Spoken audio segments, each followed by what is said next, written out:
معراج ہوئی ہے؟ کہنے لگے ہاں۔ میں نے کہا قرآن میں موجود ہے؟ کہنے لگے ہاں۔ میں نے کہا سورہ بنی اسرائیل کے 18 آیتیں معراج کو بیان کرتی ہے؟ کہنے لگے ہاں۔ میں نے کہا سورہ زخرف کی آیت بیان کرتی ہے؟ کہنے لگے ہاں۔ میں نے کہا سورہ بنی اسرائیل کی 2 آیتیں بیان کرتی ہے؟ کہنے لگے ہاں۔ میں نے کہا بخاری کتاب الصلاۃ کی پہلی حدیث معراج کے بیان میں؟ کہنے لگے ہاں۔ میں نے کہا مسلم شریف کی کتاب الایمان کی حدیث معراج کے بیان میں؟ کہنے لگے ہاں۔ میں نے کہا نسائی کتاب الصلاۃ معراج کے بیان میں؟ ہاں۔ میں نے کہا ہاں نجمی پڑھ بھی نہ پھر ذکر روکے فضل ہاں پڑھ بھی نا پڑھ بھی اور کیا بہن ہے کیوں نہیں پڑھتا بے ان کے واسطے کہ خدا خود عطا کرے حاشا غلط یہ حوث بے بصر کی ہے حاکم حکیم بتا دو دوا دے وہ کچھ نہ دے مردودی ہے مراد کس آیت خبر ہے بات صحابہ عاشق کیوں ہوئے میں شروع سے میرے بڑے بھائیوں بچوں آپ کو بتا رہا تھا کہ کسی قدر والے کو کسی کی تعظیم کرتا ہوا دیکھو گے تو بندہ اس بندے کا غلام ہو جائے گا تو صحابہ نے دیکھا کہ ہمارا رب محبوب کی تلیوں پر لگنے والی مٹی کی قسم اٹھاتا ہے تو وہ ایسا دیوانہ ہوئے ان کو حضور نے نہیں کہا تھا کہ میرے وضو کا پانی زمین پہ گرنا ان کو کبھی حضور نے نہیں کہا تھا کہ میرا تھوک زمین پہ گرنا نہیں دینا یہ آیت عشق نے ان کا مزاج بنا دیا تھا کہ جیسے میرے آقا ایسا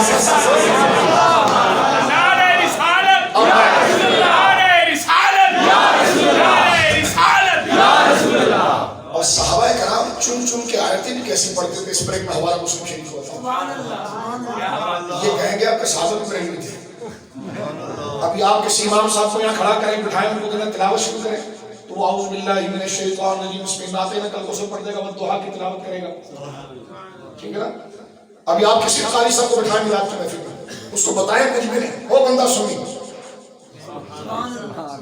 ابھی ہم نے یہی تقریر کی وہ بندہ سنی اگر آپ کو کوئی کہنا ہمارے علاقے میں پیر صاحب آئے تو آپ پہلے پوچھنا سنی ہے کہنا ہمارے علاقے میں سید صاحب آئے آپ کہنا پہلے پوچھنا سنی ہے پہلے سنیت ہے پھر سید پہلے سنیت ہے پھر پیر ہے پہلے سنیت ہے پھر شاہ صاحب پہلے سنیت ہے پھر مولانا ہے پہلے سنیت ہے پھر بزرگ ہے اصل میں عقیدہ پہلے ہے باقی سب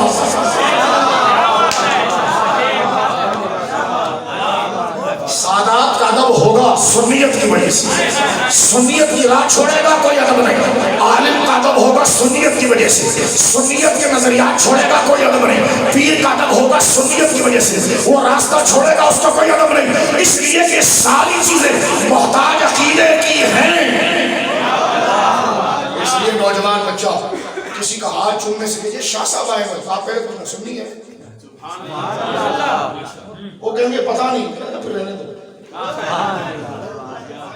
کہیں گے پیر صاحب آئے ہیں آپ ملاقات کریں گے تو آپ پہلے کچھ سننی ہے وہ کہیں گے نہیں وہ تو کہتے ہیں ہم تو کچھ بھی نہیں کہنے گا چھوڑو اس کو ایسے گدوں کے پیچھے ہم نہیں جاتے ہم پہلے ایمان کو رکھتے ہیں پھر نسل کو رکھتے ہیں جو ہے ایک تو آپ اس مسئلے میں میچور ہو جائے کیونکہ کئی طریقے سے آپ کو لوٹا جاتا ہے ہاں سادات ہو سنی ہو تو پھر ان کا جوتا بھی چومے شیخ طریقت ہو سنی بھی ہو تو ان کا ہاتھ بھی چومے پاؤں بھی چومے توجہ ہے سید العقیدہ ہو پھر عالم ہو تو پھر ان کے ہاتھ بھی چومے پاؤں بھی چومے صرف سید اور مولوی ہونا نہیں پہلے سنی ہونا اور الحمدللہ سنی جوان بڑا مضبوط ذہن کا ہو گیا اب وہ کسی کی ہری چادر بلو چادر کو بعد میں دیکھتا ہے پہلے سنیت کے نشان کو دیکھتا ہے کیونکہ یہ چادریں نسبت رکھتی ہیں عقیدے سے اس کا اصل رنگ اس پر چڑھایا ہوا نہیں اس کا اصل رنگ اہل سنت کا ہے اگر وہ رنگ پھیکا ہو جائے تو یہ کپڑا محض ہے اور رنگ اہل سنت کا چڑھ جائے تو یہ جنت میں لے جانے کی اشارہ ہے جو بات میں کر رہا ہوں آپ سے صحابہ اکرام عشق میں اتنے آگے کیسے گئے ان آیتوں پر غور کریں ان آیتوں پر کہ جب عرش والا ہمارا رب ان کے پاؤں کے اور اتنا روب تھا سرکار علیہ السلام اور میں عرض کر رہا تھا جس طرح یہاں پر یہ کہ سنیوں کا مزاج ہے کہ کسی قاری صاحب کو بلائیے آپ کسی پیر صاحب کو بلائیے کسی سید صاحب کو بلائیے ان کو کہیں کہ آپ سرکار کی آپ کوئی تقریر کریں تو وہ ڈائریکٹ ناتے نقل کوثر پڑھے گا اور رفعنا لک ذکرک پڑھے گا. توجہ ہے کیونکہ اس نے قرآن میں رسول اللہ کے مرتبے کو دیکھ لیا ہے کہ اللہ کی قدرت کی نظر میں مقام مصطفیٰ یہ ہے کہ رب کریم انہی کی نسبت سے بندے سے پیار کرتا ہے. لہذا سنی قاری تلاوت بھی کرے گا تو شروع کا والضحیٰ واللیل اذا سجی. آپ کو میں دعوے سے کہتا ہوں کہ اگر مسجدوں کے اوپر سے نام ہٹا دو نا تب بھی میں بتا سکتا ہوں یہ نماز پڑھانے والا بندہ سنی ہے کہ نہیں. سنی امام جب بھی کھڑا ہوگا نا والضحیٰ واللیل ما کان محمد ابا احد یا النبی انا ارسلناک شاہدا وما ارسلناک، یعنی وہ لائے گا چن چن کر آئے تھے جو آقا کی فضائل میں. یہ کہاں سے سیکھا آپ نے؟ میں بخاری مسلم پڑھتا ہوں آپ کے ساتھ. مسلم شریف کی چند یا بس تخت کو سمیٹتے ہیں، غور کرنا پڑے دوستو. آپ بھی تھکے ہوئے لیکن مزاج میں بتا رہا ہوں. حضور علیہ السلام اپنا قرآن لوگوں کو سناتے بھی تھے اور صحابہ کا قرآن سنتے بھی تھے. بخاری شریف میں موجود ہے سرکار دو عالم صلی اللہ علیہ وسلم نے حضرت ابی بن کعب کو بلایا اور کہا ابی میں تم کو اپنا قرآن سنانا چاہتا ہوں. ہاتھ جوڑ کر کہنے کہ یا رسول اللہ قرآن تو آپ کو اترتا ہے. آپ فرمایا نہیں، ان اللہ سماک، اللہ نے تیرا نام لے کر مجھے کہا ہے کہ ابی کو قرآن سنا. تو حضرت ابی بن کعب کی وہ رونے لگے دھاڑے مار کر اور اس نصیب پر کہ دیکھو جب تک بھی کہ نہ تھے تو کوئی پوچھتا ہے یا رسول اللہ میں آپ کا ہوا تو قدرت کی زبان پر میرا نام آ گیا. تو سرکار نے ان کو قرآن سنایا تاکہ پتا چلا کہ بڑا چھوٹے کو قرآن سنائے. اور ایک دفعہ یوں ہوا، توجہ کرنا، حضرت عبداللہ مسعود حضور کے پاس آئے اور سرکار نے فرمایا ابن مسعود مجھے قرآن سنا. ادھر ابی بن کعب کو حضور نے سنایا اور حضرت عبداللہ ابن مسعود کو حضور نے فرمایا کہ اے ابن مسعود مجھے قرآن سنا. قرآن 30 پاروں میں، لیکن یہاں حضور نے یہ فرمایا کہ ابن مسعود مجھے قرآن سناؤ. اتنا بڑا قرآن 30 پاروں میں، ابھی جملہ ختم نہیں ہوا کہ چھٹ میں آیت پڑی فَكَيْفَ إِذَا جِئْنَا مِنْ أُمَّةٍ بِشَهِيدٍ وَجِئْنَا بِكَ عَلَىٰ هَٰؤُلَاءِ شَهِيدًا. سرکار رونے لگے. یعنی اب آپ دیکھیں پورا قرآن تھا لیکن عبداللہ بن مسعود نے کس آیت کا انتخاب کیا؟ جب حضور نے کہا ابن مسعود مجھے قرآن سنا تو انہوں نے کون سی آیت سنائی؟ فَكَيْفَ إِذَا جِئْنَا مِنْ كُلِّ أُمَّةٍ بِشَهِيدٍ، جس کا ترجمہ مفہوم یہ بنتا ہے کہ اے نبی محترم وہ وقت کیسا ہوگا جب ہم قیامت کے دن ہر قوم میں سے گواہ بلائیں گے. وہ جتنا بکا علی ہؤلاء شہیدا، اور آپ کو ہم ان تمام پر گواہ بلائیں گے. سرکار دو عالم صلی اللہ علیہ وسلم رونے لگے. اس کے نیچے امام مسلم امام نبوی علیہ رحمۃ اللہ علیہ نہج لکھتے ہیں کہ سرکار کے رونے کی وجہ 2 وجہ تھی. ایک تو یہ بہت بڑی ذمہ داری ہے تو سرکار علیہ السلام اس میں روئے امت کے لیے، اور دوسرا یہ شرف کی بات تھی مولا کہ سب کچھ تو جانتا ہے لیکن ان کی بخشش اور نجات کے لیے تو گواہ مجھے بناتا ہے. میں صرف یہ سمجھانا چاہ رہا ہوں حضرت عبداللہ مسعود اس وقت قل هو اللہ احد بھی پڑھ سکتے، ومن اضل ممن يدعو من دون اللہ بھی پڑھ سکتے، والذین يدعون من دون اللہ بھی پڑھ سکتے. لیکن جب حضور نے کہا مجھے قرآن سنا تو انہوں نے کون سی آیت پڑھی جو حضور کی شان میں؟ یہ جو ان کے ذہنی سطح اور ذہنی فکر بنی ہے کیسی کہ جب انہوں نے دیکھا کہ عرش والا رب مصطفیٰ سے کہتا ہے کہ حبیب اگر یہ یہودی کیڑے مکوڑے تیری شان نہ بیان کرے تو ان کی حیثیت کیا ہے؟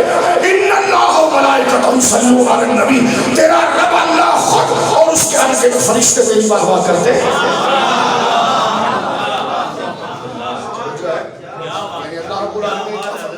کہ جس وقت مدینہ منورہ میں یہودی الٹی سیدھی بک بک کر رہے تھے اور سرکار علیہ السلام کے دل پر وہ گراں گزرا کہ میں تو ان کے ساتھ خیرخواہی کرتا ہوں اور یہ بدتمیزی کر رہے ہیں، تو رب نے تسلی کی محبوب تیری تعریف کے لیے تو بندہ حلالی ہونا چاہیے نا. یہود سے توقع کی جائے کہ وہ تیری تعریف کرے گا. فرمایا ان اللہ و ملائکتہ، بے شک اللہ خود و ملائکتہ اور اس کے اتنے فرشتے جس کو اللہ کے سوا کوئی نہیں جانتا، یصلون علی النبی، محبوب تیری واہ واہ کرتے ہیں. اور بقول ابن قیم کہ تیری تعظیم بیان کرتے ہیں، تیرے احترام کو بیان کرتے ہیں۔ یا ایھا الذین آمنوا، اے ایمان والو، صلو علیہ، اگر ہماری غلامی کا حق ادا کرنا ہے تو میرے محبوب کی بابا کو، وَيُسَلِّمُوا تَسْلِيمًا، اور آنکھ دل قلب ہر چیز کو سرنڈر کرو اور مکمل میرے محبوب کے وفادار بنو۔ یہ وہ آیات۔ اب میں بات کو سمیٹتے ہوئے میرے دوستوں بزرگوں یہاں پر آخری بات کرنا چاہتا ہوں۔ اب ظاہر سی بات ہے یہ کلام جو اللہ رب العالمین ایسی عزت حضور کو دیتا ہے صلی اللہ علیہ وسلم، تو مجھے بتاؤ پھر قوم ان کے نام کو چومے گی نہیں تو کیا کریں؟ کہتے ہم چومتے نہیں، تو میں نے کہا کبھی آپ پڑھتے نہیں، تم شان مصطفیٰ کو پڑھو تو چومے بغیر رہتے نہیں۔ کہتے آپ انگوٹھا چومتے ہیں، کیوں؟ میں نے کہا جنہوں نے دیکھا تھا انہوں نے پاؤں چوما ہے، وہ کیوں؟ ان کو کس نے کہا تھا پاؤں چومنے کے لیے؟ ان کو پاؤں چومنے پر جس بات نے مجبور کیا تھا وَأَنْتَ حِلٌّ بِهَٰذَا الْبَلَدِ، توجہ ہے؟ حضور کے ہاتھ کو چومنے میں جس بات نے ان کو مجبور کیا تھا وہ ان اللہ ملائکۃ یصلون علی النبی تھی۔ جب انہوں نے حضور کی شان اللہ کی زبان سے سنی تو حیران رہ گئے کہ جو ساری تعریفوں کا مستحق ہے وہ مصطفیٰ کو کیسی عزت ہے۔ اور بات تو میرے دوستو ہم ختم کرتے ہیں کہ دیکھیں احترام حضور کا کیسا صلی اللہ علیہ وسلم۔ سرکار دو عالم جب ہجرت کر کے آئے مسلم شریف سے کتاب البر والصلاۃ کے اندر جب سرکار ہجرت کر کے آئے تو آپ کو پتا ہے کہ سرکار نے حضرت ابو ایوب انصاری کے گھر میں قیام کیا، ٹھیک ہے نا؟ حضرت ابو ایوب انصاری کے گھر کیونکہ اونٹنی سرکار صلی اللہ علیہ وسلم جب آئے تو پیچھے دشمن تعاقب کر رہے تھے، تو حضرت اتبان بن مالک جو مواخات میں حضرت عمر کے بھائی تھے وہ حضور کی اونٹنی کے سامنے آ کر کھڑے ہو گئے، کہنے لگے یا رسول اللہ میرے قبیلے میں رکھے، میرے پاس 200 مضبوط جوان ہیں تلواروں والے، یا رسول اللہ آپ کی حفاظت کریں گے۔ سرکار نے اپنی اونٹنی کی نکیل رسی کو اونٹنی کی گردن پھینک دیا اور صحابی کو پیار سے کہا خلوا سبیلھا، راستہ چھوڑ دو میری اونٹنی کا، فإنھا مأمورۃ، خدا نے اس کے کان میں بتا دیا کہاں بیٹھنا ہے۔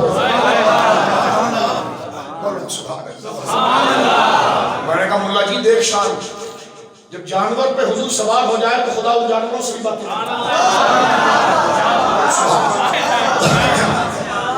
اور اللہ ہر اس کو عزت دیتا ہے جو نبی کا احترام کرتا ہے۔ اور سب سے پہلی بات چلیے کیونکہ میلاد کی محفل ہے تو میں یہ جملہ کہنا چاہوں گا، رب سب سے پہلے اگر کسی سے بات کرتا ہے تو نبی کی ماں سے کرتا ہے۔ جب نبی اس خاتون کے پیٹ میں آتا ہے، نبی جب اس خاتون کے صدف اقدس اور بطن میں آتا ہے تو رب کا سب سے پہلا کلام نبی کی ماں سے ہوتا ہے۔ وَأَوْحَيْنَا إِلَىٰ أُمِّ مُوسَىٰ وَأَوْحَيْنَا إِلَىٰ أُمِّ مُوسَىٰ، اللہ نے فرمایا ہم نے وحی کی موسیٰ کی ماں پر۔ موسیٰ 3 دن کے تھے، اللہ نے الہام کیا۔ یہاں پر علماء نے لکھا کہ اس عالم شہادت میں نبی کی رسالت کی سب سے پہلی گواہ نبی کی ماں، اس کو پتا ہوتا ہے کہ یہ نبی ہے۔ اس لیے سنی جو ہے وہ نبی کی ماں کے نام پر مسجدیں بناتے، آمنہ مسجد، فاطمہ مسجد، عائشہ مسجد۔ سبحان اللہ۔ خیر میں بات کو سمجھتا ہوں، غور کیجیے گا میرے دوستوں۔ سرکار دو عالم صلی اللہ علیہ وسلم نے اپنی اونٹنی کی رسی اٹھا کر اس کی گردن پر پھینکی اور اباب بن مالک سے کہا کہ دیکھو میں تمہیں ناراض نہیں کرتا، خلوا سبیلھا، اس اونٹنی کا راستہ چھوڑ دو، فإنھا مأمورۃ، اللہ نے اس کو بتا دیا ہے کہ کہاں رکے گی۔ اونٹنی گئی، جا کر مسجد نبوی کے پاس رکی اور پہلا گھر جو قریب میں تھا وہ حضرت ابو ایوب کا تھا۔ سرکار نے بستر اٹھانے کا کہا کہ سامان اٹھاؤ اور ابو ایوب کا اپنے گھر لے جاؤ۔ حضرت ابو ایوب کا گھر گراؤنڈ+1 تھا، یعنی نیچے کمرہ اور چھت، نیچے کمرہ اور چھت اور اوپر ایک اور کمرہ۔ حضرت ابو ایوب انصاری رضی اللہ عنہ حضور کا سامان گویا کہ اوپر لے جا رہے تھے تو سرکار نے کہا کہ نہیں اوپر نہیں لے جاؤ، نیچے رکھو۔ کہ لگے حضور یہ کیسے ہوگا، ہم اوپر رہیں گے آپ نیچے؟ فرمایا دیکھو ابو ایوب تمہارے بیوی بچے ڈسٹرب ہوں گے، میرے سے ملنے والے لوگ زیادہ آئیں گے، تو اگر میں اوپر رہوں اور تم نیچے رہو تو پھر مہمان اوپر آئیں گے جائیں گے، تم ڈسٹرب ہوں گے، لہٰذا تم اوپر رہو گے میں نیچے حضرت ابو انصاری الامر فوق الادب کہ حکم جو ہے وہ ادب پر غالب ہے، تو وہ مان تو گئے۔ سرکار دو عالم صلی اللہ علیہ وسلم کا بستر نیچے والے کمرے پر لگ گیا اور حضرت ابو ایوب اپنی فیملی کو لے کر اوپر چلے گئے گراؤنڈ پلس ون۔ لیکن جب رات کا وقت آیا، جب رات کا وقت آیا کہ سوئیں کیسے، رات کا وقت آیا تو اپنی بیوی سے پوچھنے لگے ذرا یہ بتا کہ اندازہ کر کے حضور کا بستر جو نیچے والے کمرے پر لگا ہوا ہے اس کے ڈائریکشن، اس کی محاذات کون سی؟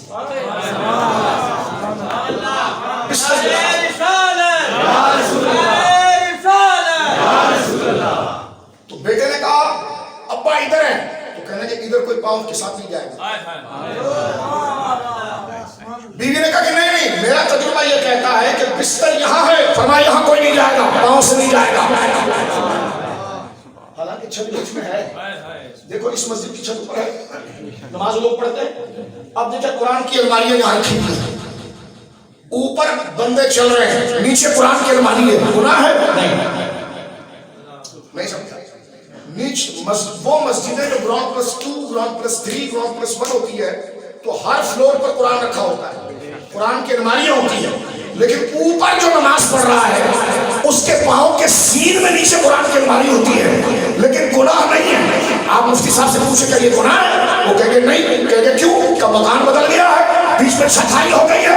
میں نے کہا یہاں چھت حائل ہو گئی ہے تو ہم چلتے پھرتے ہیں، ارے چھت تو وہاں پر بھی حائل تھی، لیکن صحابی ابو ایوب اپنے بچوں کے ساتھ اس فضا میں نہیں جاتا تھا جہاں نیچے حضور کا بستر رکھا تھا۔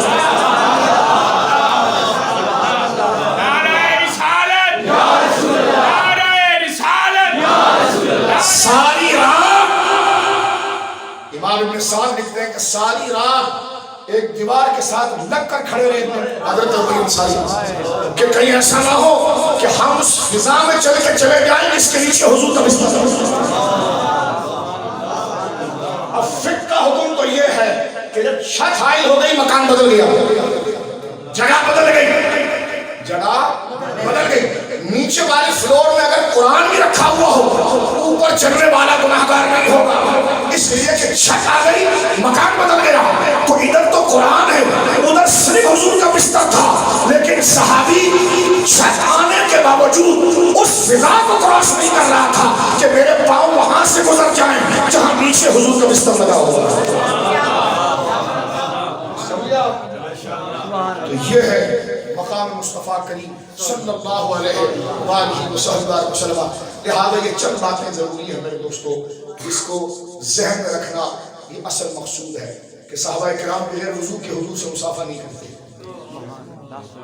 پاکی حاصل کیے بغیر حضور کی کرسی کو ہاتھ نہیں لگاتے۔ حضرت عثمان غنی رضی اللہ تعالیٰ نے بلوائیوں کو کیا کہا تھا؟ آپ نے اپنی شہادت سے پہلے کہ وَلَا مَسَسْتُ يَدِي عَلَى فَرْجِي مُنْذُ بَایَعْتُ رَسُولِ اللَّهِ صلی اللہ علیہ وسلم، اپنا دایاں ہاتھ آپ نے لہرا کے فرمایا تھا۔ 82 سال کی بزرگ شخصیت سیدنا عثمان عفان فرمایا سنو باغیو، یہ ہاتھ جب سے میں نے رسول اللہ کے ہاتھ میں لیا ہے نا، اس کو میں نے شرمگاہ پر نہیں لگایا، اس کو میں نے بچایا۔ یہ ادب ہے کہ جو ہاتھ حضور کے ہاتھ میں لیا کبھی اس کو گندے مقام پر نہیں رکھا۔ یہ احترام آیا کہاں سے؟ وَأَنْتَ حِلٌّ بِهَٰذَا الْبَلَدِ۔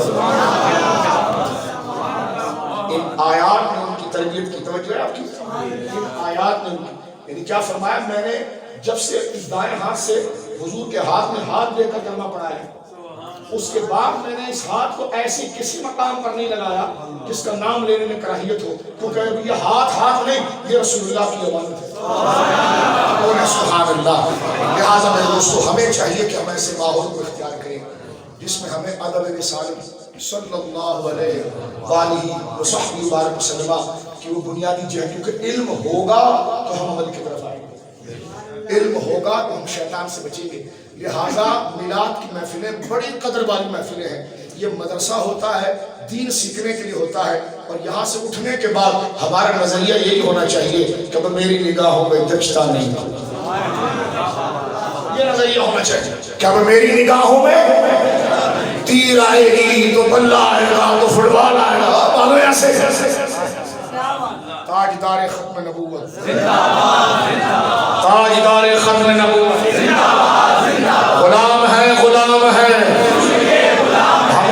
چھلے کے غلام نہیں، نہ تیر کے غلام ہیں، نہ شیر کے غلام ہیں، رسول کے غلام ہیں۔ احترام سب کا کرتے ہیں، غلام نہیں ہے۔ غلام اس کو کہتے ہیں جو کہنے پر بیٹھ جائے، کہنے پر اڑ جائے۔ یہ اختیار صرف ہمارے رسول کا ہے، کسی لیڈر کا نہیں ہے۔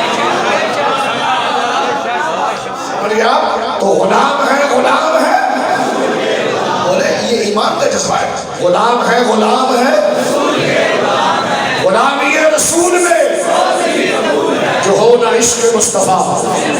یہ حق کسی اور کو نہیں دینا ہے۔ یہ حق کسی اور کو نہیں دینا ہے۔ یہ حق میں حضور کے اس حق میں کسی کو شریک کیا تو یہ شرف رسالت اور باعث لعنت ہے۔ حضور آقا ہے، ہم غلام مسلمان، صرف رسول اللہ۔ باپ کو بھی مانیں گے تو رسول اللہ کی، ماں کو بھی مانیں گے تو رسول اللہ کی وجہ سے، لیڈر کو بھی مانیں گے تو رسول اللہ کی وجہ سے۔ ادھر تم حکومت بنا کر قادیانیوں کو جگا دو تو ہم تمہارے منہ کو اپنے جوتے کے نیچے رکھیں گے کمینوں، اس لیے کہ غلام ہے رسول۔ تم مرزائیوں کے لیے اسپیس بناؤ، ہم نے اپنی گردن اپنے سینے پر رکھی اس لیے ہے کہ دل ہے وہ دل جو تیری یاد سے مغرور رہا، سر ہے وہ سر جو تیرے قدموں پہ قربان رہا۔ لہذا اس سطح پر آہستہ آہستہ کوشش کریے میرے دوستو۔ لمبی عمر کی امیدیں نہ رکھو، وفاداری کی امیدیں رکھو۔ لمبی عمر پا کر بندہ سلمان تحصیل بنے علیہ باللہ تو ایسی عمر پر لعنت بھیجے۔ کم عمر ہو لیکن مرے تو گنبد خضرا کے سائے میں مرے، سرکار کے نام پر مرے، کیونکہ اس زندگی کا کوئی اعتبار نہیں، اعتبار قبر و حشر کا ہے، اور وہاں پر لیڈری نہیں چلے گی، وہاں صدقہ چلے گا منا کے بعد۔ لہٰذا یہاں سے اٹھنے کے ساتھ میرا اور آپ کا نظریہ، اور ایسا بھی نہیں بننا کہ یہاں آ کر لاہور میں میلاد النبی کانفرنس اور ڈینمارک میں جا کر اس کی تعریفیں، یہ دجال رواں صدی کی طرح بھی نہیں بننا، کھڑا بننا۔ دجال رواں صدی کی طرح بھی نہ بننا، کھڑا بننا بالکل، کہ جو یہاں میلاد ہوگا وہی جواب ڈینمارک کے گستاخوں کو بھی دیا جائے گا۔ ٹھیک ہے، شیخ الاسلام بن کر ڈرامہ نہ بننا، سادھو کے بچے سن لے، وہاں جا کر کہیں گے آپ کی حکومت ہے، آپ کر سکتے ہیں۔ میں نے کہا لعنت ہے تمہاری حکومت تیری شکل یہ تمہارا عشق ہے، تم کو آزمایا گیا ہے۔ بحمداللہ تعالیٰ انہیں جانا انہیں مانا، نہ رکھا غیر سے کام، باللہ الحمد میں۔ ہمارے نزدیک شیخ الاسلام بعد میں ہے، پیر اسلام بعد میں ہے، سید اسلام پہلے بعد میں، پہلے وفاداری رسول ہے۔ کسی بندے کے اتنے غلام نہ بن جاؤ کہ وہ تمہارے عقیدے کو گورے پر بیچ دے، تمہیں نہیں وہ تو شیخ الاسلام، میں نے کہا جہنم میں جائے ایسا شیخ الاسلام۔ پہلی چیز ہے وفاداری رسول۔ آپ نے ذہن کو بڑھاؤ، ایک مرکز کیونکہ ہم غلام رسول اللہ۔ جو یہودیوں کو مسلمان کہہ دے، عیسائیوں کو مسلمان کہہ دے، ڈینمارک والوں کو کہہ دے کہ تو جمہوریت ہے، اس کا اطلاق مسلمانوں پر نہیں ہوتا، آپ کی مرضی آپ جو کرو۔ میں نے کہا لعنت ہے تجھ پر، تو یہ نہیں کہہ سکتا تھا کہ 1.5 ارب مسلمانوں کی دل آزاری ہو رہی ہے، تم کرو یا نہ کرو، لیکن ہم مذمت ضرور کہیں گے کہ آپ کو کس نے اختیار دیا ہے کہ رسول اللہ کے قانون بناؤ۔ اور یہاں کے شیخ الاسلام بنے گے رواں صدی، میں نے کہا دجال رواں صدی، جھوٹ بولتے ہو تو۔ اگر یہ زبان ہمیں میلاد کے جلسے میں نہیں ملی تو محبت دل میں آئی نہیں۔ محبت آتی جب ہے کہ جب محبوب کے غلاموں سے محبت کی جائے اور جو ان کے راستے سے ہٹے اس کو دل سے نکال کر پھینک دی جائے۔ اور خالد محمود نقشبندی کے اس جملے پر میں اپنے آپ اور آپ سب کو مخاطب کر کے ہم سب مل کر ایک زبان بولیں گے کہ اب میری نگاہوں میں جچتا نہیں۔ سن لے ہوئے گورے، جیسے میرے آقا ایسا نہیں، جیسے میرے آقا ایسا نہیں کوئی۔ تو فرانس کا بائیکاٹ کرنا یہ آپ کی ذمہ داری ہے۔ مزہ تب ہے کہ اس کی چیزیں آپ کو پسند آ رہی ہو اور پھر آپ اس کو اٹھا کر پھینک رہے ہو، کیونکہ غلام ہے رسول، غلامی رسول میں جو ہونا عشق مصطفیٰ۔ یہ ہے میلاد النبی کا حاصل۔ اگر ہم ذکر کو اس نتیجے کی سطح نہیں لے گئے تو میرے دوستو ہم نے اپنا وقت ضائع کر دیا۔ لیکن اگر نتیجہ ذہن میں آیا کہ انہیں جانا انہیں مانا، نہ رکھا غیر سے کام، تو سمجھ لیجیے یہ وفاداری کا جذبہ، یہ وہ قبولیت کی دلیل ہے۔ ہم نے کسی کے خلاف نہیں بولا، ہم سب کا ادب کرتے ہیں مگر مصطفیٰ کی بات۔ ہم سب کا ادب کرتے ہیں، ہم سب کا ادب کرتے ہیں۔ ہم ادھر ڈینمارک کے لیے نرم جملے، ممتاز قادری قاتل تھا، میں نے کہا اب بھی سامری کو کوئی نہیں سمجھ رہا، قیامت کے دن سارے اہل سنت ہوں گے اور اس دجال کا گربان ہوگا جو یہ دھوکہ دیا اہل سنت کو۔ توجہ آپ، لہٰذا میلاد النبی کے جلسے کے اندر ایک ہی نظریہ ہوگا کہ ہم غلام رسول اللہ کے ہیں، جو ان کا مؤدب کرنے والا ہوگا، جو ان کے لیے وفاداری دکھائے گا، وہ سید ہو یا غیر سید ہو، اس کے جوتے ہمارے سروں پر ہوں گے، اس کے جوتے ہمارے سروں پر ہوں گے۔ لہٰذا اللہ رب العالمین جل وعلا کے حضور دعا ہے نبی پاک صلی اللہ علیہ وسلم کی دائمی شریعت پر ہمیں عمل پیرا فرمائے۔ میرے جملے اس کو بھاری لگیں گے جس نے ابھی تک شیخ الاسلام کا کتا اپنے دل میں رکھا ہے۔ دیکھو اگر کنویں میں کتا گر جائے نا تو پانی سے پہلے کتے کو پھینکا جاتا ہے، توجہ ہے، یعنی اگر کنویں میں کتا گر جائے تو علامہ صاحب سے پوچھا گیا کتا کیسے کنواں کیسے پاک ہوگا؟ کہنے کہ سارا پانی نکالے، پانی نکالا، آخری ڈول نکالا، اس میں بعد پھر آ گیا تو مفتی صاحب نے پوچھا کتا کدھر ہے؟ اور اسی کے اندر کہا پہلے اس کتے کو تو نکال، پہلے اس کتے کو نکال، پہلے ہی اپنے مطلب کے جو تو نے بت بنائے ہیں نا یہ سارے کتے باہر نکال اور اس دل میں صرف اللہ کے رسول کو بسا، تو تجھے سمجھ میں آ جائے گا سچ کیا ہے اور جھوٹ کیا ہے۔ ان کے مولا کے ان پر کروڑوں درود، ان کے اصحاب و اطرت پہ لاکھوں سلام۔ جو ہم نے کہا ہے اللہ اس پر عمل کی ہمیں توفیق عطا فرمائے۔ وآخر دعوانا الحمدللہ۔